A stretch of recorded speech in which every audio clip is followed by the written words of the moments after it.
Hi, I'm Judson Dunaway-Barlow, and today I'm going to speak to y'all about metapolitical reform. I couldn't really think of a good creative title, so y'all can think of one and pretend it's right up there. Okay, first I'd like to have y'all watch this video, and please think about what it means and listen carefully to what people are saying. Oh wait, hang on. I gotta do some special scrolly thing.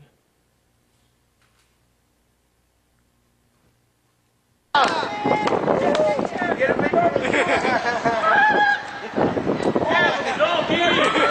oh, right there with the hook. Kick it. You got this.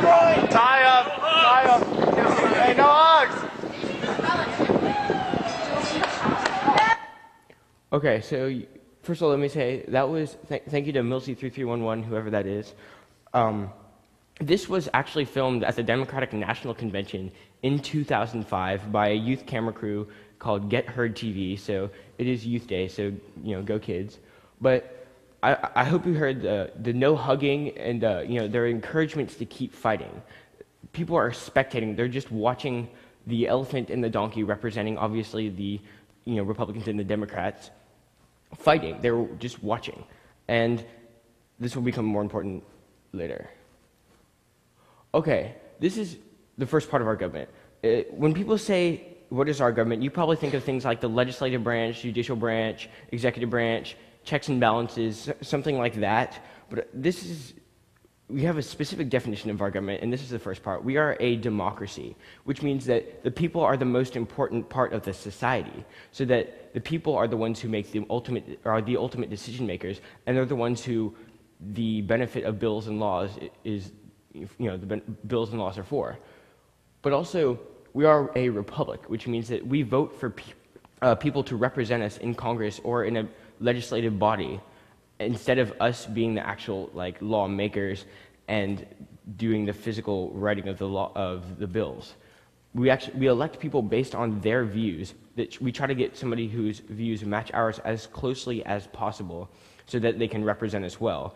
And this will pose a problem, as I'll explain later. Also, we have a party system.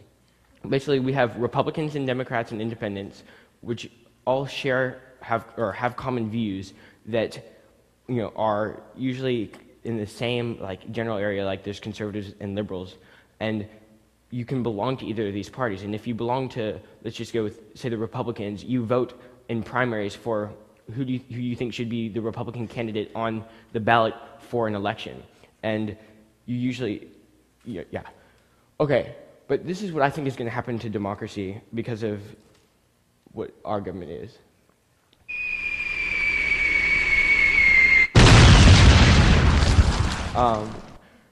Okay, let's go back through these. Democracy. This is what I'm saying is a good thing, but I believe that it's a good thing. So that's a good thing, but it's actually not working out because of the other things that followed it. The first thing was republic, and that's not a good thing, in my opinion, because what that does is when you have a republic, you're voting on people based on their views. You're not voting on somebody who has good politicking skills that could represent the people's views well. You don't get people who are going to poll the people or know what the people want, and so they can represent that. What they try to do is represent their views and speak towards their views, which may not match yours that well, and that decreases the participation in democracy because not everybody's views are represented. But also, the party system is one of the other big problems. The biggest problem with this is that it creates automatic opposition, which means that if someone's of one party and they see somebody of the other party, they're not going to work with them. They try to oppose the other party and stop anything they're trying to do because they say that I believe that everything you say is wrong, which is not a very good thing. I remember when I first started doing debate in my school, I thought, what if there's a resolution or a topic that I feel strongly about on one side? What am I going to do about the other side? As I started debate, I realized that, well, I may have a strong belief about one side, but look at the other side. There are so many ways in which I am wrong, or which the benefits of, or what I think are the benefits of my side are actually outweighed or not as great as compared to what are the benefits of the other side. And it's really important to look to the side so you can see, what are the problems with what you believe in, and you can make better decisions.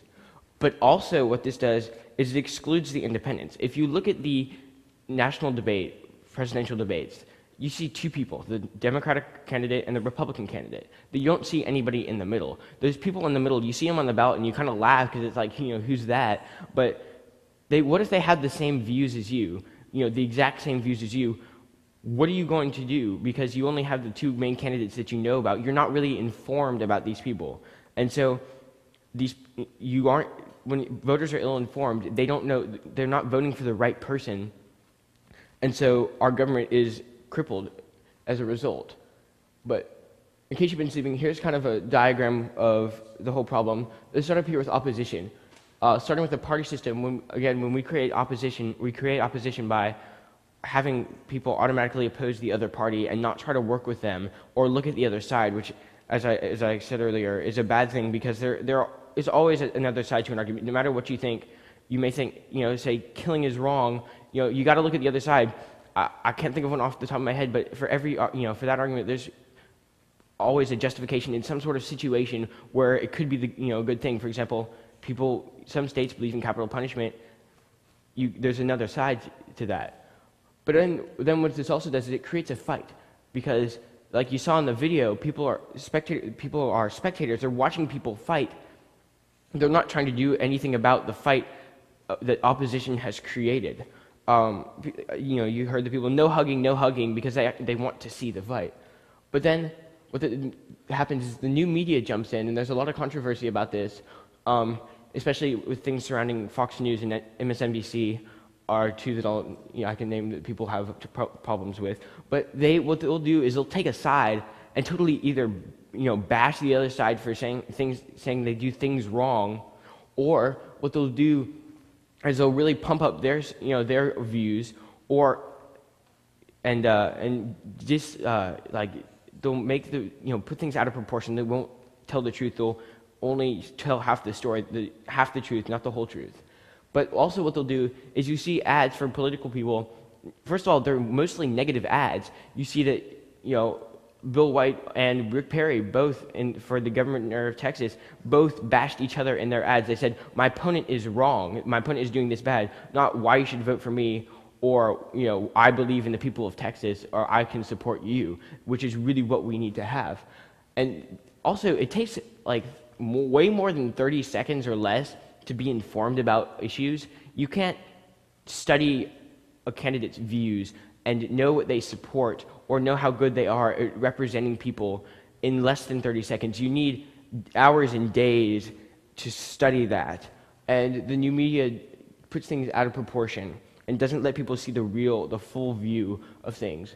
And this all leads to ill-informed people who eventually make bad decisions on voting for people who, because of that, they aren't the right people, so they don't vote for the right things, they don't try to support the right bills. And this all goes back to opposition and the new media, because when they make bad decisions, people bash them even harder. They say, you're even more wrong. And so it just kind of creates this whole cycle, self-entrenching cycle. If you can imagine this like a 3D vortex, it just keeps going and going, and it's infinite down in the middle. And things don't really work out. And that's why I believe that we can achieve this by eliminating the republic part of our government and the party system. Again, eliminating the republic would eliminate the need to vote for people based on their views. It would allow politicians to base what they are striving for or supporting on our views, which is the point of a democracy, as I stated.